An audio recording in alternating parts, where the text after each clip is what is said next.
G'day guys, Tom and Wade here from Different Drop with a very special pair of wines we want to talk to you all about. Our mate Barney at Garage East, Barney Flanders that is, at Garage East down the Mornington Peninsula, long one of our favourite producers, and he's just done the new 2022 release of his flagship Chardonnay and Pinot. We thought we'd have a look at these wines and give you all our thoughts on them. So, Wade, a little background maybe on Garage East. Yeah, so Barney, he's been making wine on the peninsula for over 20 years now. Back in about 2000 and mid 2000s. About 2005 when it was, yeah. Yeah, he sort of branched off. He was working with another company at the time. Started just farming his own site in Merricks. Has since expanded that out, so he's got a few other different vineyards in the area that he looks after as well. But he basically has three tiers in the range. So there's the little Stagiaire wines, which are a blend, sort of a regional blend. Yep. Pinot Chardonnay, Pinot Gris, Rosé. And then you step up to the single vineyard sites. So you've got Merricks and Turon. You have Merricks Chardonnay, Merricks Pinot, Turon Chardonnay, Turon Pinot. Balnarring as well sometimes, yep.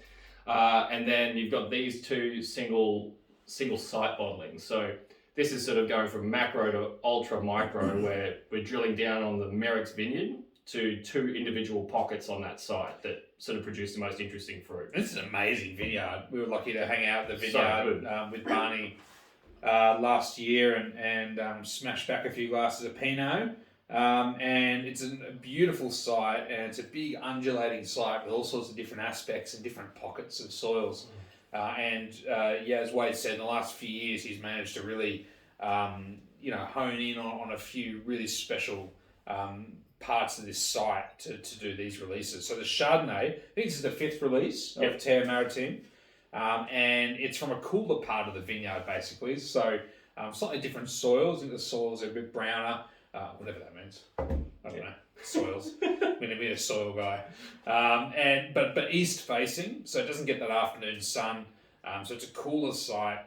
So you're seeing more acidity, longer ripening period, more hang time, and generally this creates a wine that has both more intensity but also that freshness and finesse at the same time. Absolutely. Which is the holy grail, isn't it? Absolutely. So Terre Maritime or maritime. So the biggest thing in Mornington Peninsula is the influence of the water that surrounds everything. So in this particular block on the vineyard, where it's facing east and you've got those cool nights, moderate climate all year round because of the water sort of balancing that. This sort of, I think it's one of the latest picked blocks on that site. Yeah, right. And so you also get like maritime thing. There's a saline character that comes through in this part of the vineyard as well. And particularly in a year like 2022, which is a really cool vintage, but with loads of flavour still, suits this wine so well. It's so elegant. I had a chat to Barney on the phone the other day, and I'm like, what can you tell me about the 2022s? He goes, mate, there was 3/5 of fuck all. Thanks, Barney. Thanks, Barney. Yeah, cool, dude. That's helpful. No, but low yielding, but outstanding quality. And the way he put it was, this is a vintage of wines of like detail, and they're alluring wines that maybe don't smack you over the head, but once you sit with them, there's so much going on. But it's all about subtlety. You know what I love about these wines is that usually with like these elite producers, particularly in sort of marquee vineyard regions like Mornington or the Yarra or whatever, as you step up the range, you usually see like the oak influence step up with it as well. Whereas as you go up, he almost pares it back. So I think there's a lot more new oak use. Intensity in the fruit. Yeah. So in the lower price tiers, I think he burns some of that new oak. Yeah. And then, so that makes them a little bit cuddlier, a little bit richer, which is good.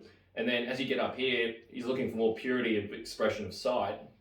So this is like just huge, massive Stockinger, huge foudre that it sits in. So you're like pulling the oak right out of it, really drilling down into the flavour of that particular part of the vineyard. Very cool. And I've not seen this wine look as pure and crystalline as this. It's got some beautiful upfront fruit right now. It historically, like I remember like the first couple of vintages, like that 17 was almost rip your teeth out acidity when it was when it was first coming out. This is a lovely Moorish drink right now as well. It's still going like 15 years in the cellar if you wanted to. Oh yeah, live forever. All right, and then Pinot. So Terre de Feu means land of fire. Very threatening, Barney. That's hot, Tom. Yes, thank you. Hot take. A hot take from the very creative and cultural Barney Flanders. So we were lucky enough to, as Tom said, go and stand in this vineyard with Barney 6 months ago or so. I think we had a barrel sample of this at the time, so we were drinking that in situ, which is pretty awesome.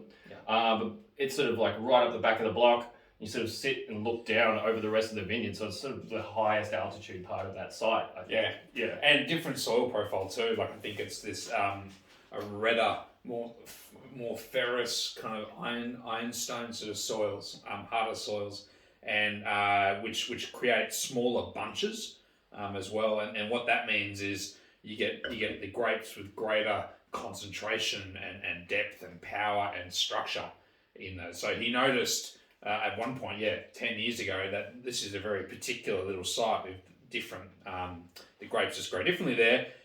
He takes them out and he ferments it with 100% whole bunches, which has always been like a real hallmark of this wine. And some years the bunch is pretty intense. Like you've got to love that style. Yeah, it can get into like spicy, jalapeno-y kind of like really full. It was on, quite like known. It was quite known for that. I remember doing consumer tasting with this. Like would have been probably 2016 maybe. I don't know if you remember. We did a tasting with Barney in here. Yeah. And everyone loved the Stagiaire and the Merrick's. It was really bright and pretty, and they tasted this, and it really split the room because it was pretty confronting.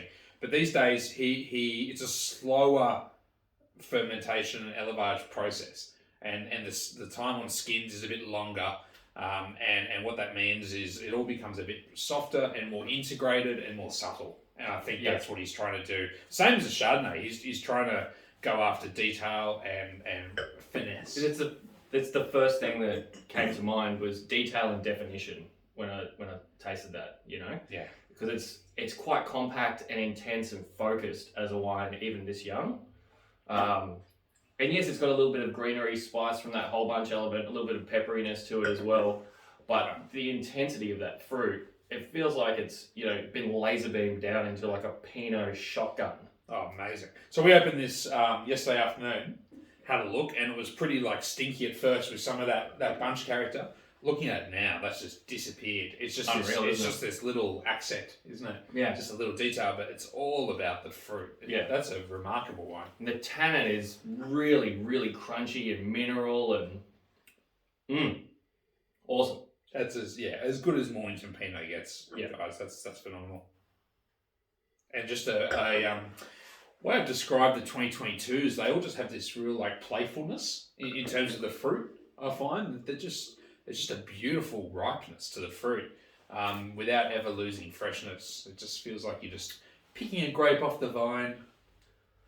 Not that wine grapes are particularly nice to eat. It tastes like shit, but that's bloody delicious. All right, awesome set of wines. Bugger all of both. Won't be around for long. No, exactly. So as always, I think we still got some of the single site releases there. We got a little bit of the 22s of Merrick's and these will come and go. So jump in quickly if you're a fan of these sort of wines. They're collectibles for sure. Like they're beautiful to drink now, but these are wines that really are made for the cellar. And will age beautifully.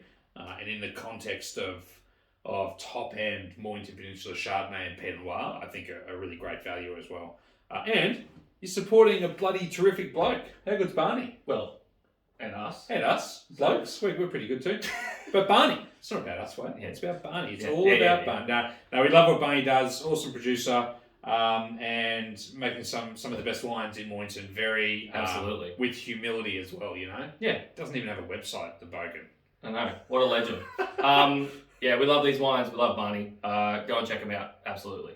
Unreal. Cheers, guys. Thanks.